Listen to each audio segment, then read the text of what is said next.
Hello everyone, Jan Michael here, and my beloved. We just got done playing Hellblade, Senua Sacrifice. Now, what was that? Oh, my beloved says this is the newest game by Ninja Theory. Now, these are the guys that are responsible for Heavenly Sword and the remake to Devil May Cry. Now, even though those were big AAA titles, Senua Sacrifice is what they like to call independent AAA.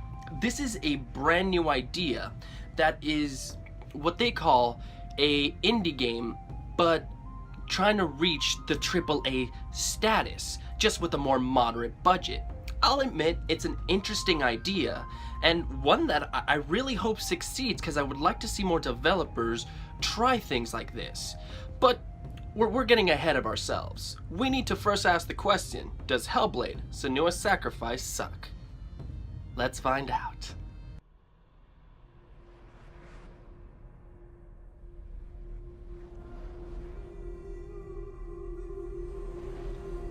In this waking nightmare, where all dreams come true. Picture this, or you technically don't have to picture it, I'm showing you gameplay footage. But picture that Senua is on a quest for revenge.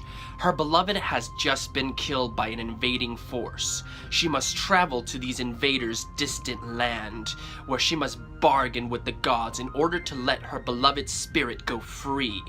Among this journey, she needs to battle demons. She needs to contend with going through hell itself, all on a dangerous quest. Now, imagine that it's all going on inside Senua's head. No, I don't mean the actual adventure itself. She is going to a distant land and fighting invaders. But the thing is that what makes this journey so interesting is that Senua, she suffers from a very real illness called psychosis. And this is where the big crux of the game comes in. Now, psychosis is a very real illness, and the game developers have actually hired a doctor to go in depth into just how badly somebody can suffer from this illness. And the most fascinating thing about Senua Sacrifices is that it uses this illness and the things that people experience when they have it, to translate it to video game tropes. For instance, a door may be locked, and instead of just finding a key, Senua has to look upon symbols that are hidden throughout the world in order to unlock the door. Now, we've all seen video game tropes where you have to find a lever, or you have to find some mechanism to open the door. But with this, the door is not actually locked. It's all inside Senua's mind. Her having to find the symbols is just part of her illness. Another way that this translates to video game tropes is while she's fighting, there's voices that are constantly talking to her throughout her journey. But while she's fighting, these voices can actually warn her when enemies are approaching from behind. Again, these are some of the ways that some of the symptoms of psychosis have translated to the game itself.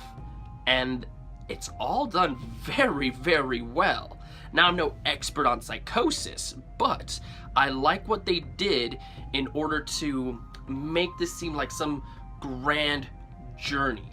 And the best thing about it is, never once do you see it from an outside perspective. The entire game is seen through Senua's point of view. And this lets you experience just how deep into darkness someone who suffers from psychosis can really get. You searched for control, a way to pull through. When you were in love, you left him in tears, to smother your furies and banish your fears. The game itself is split into two different sections. There's the puzzle sections, and then there is the combat section. Puzzles aren't anything too challenging. Apart from the symbol puzzles that I mentioned before, you also have things that deal with illusions. Nothing ever stumped me. The answers weren't always 100% clear from the get-go, but I didn't really stay stuck on any one puzzle for any moment of time.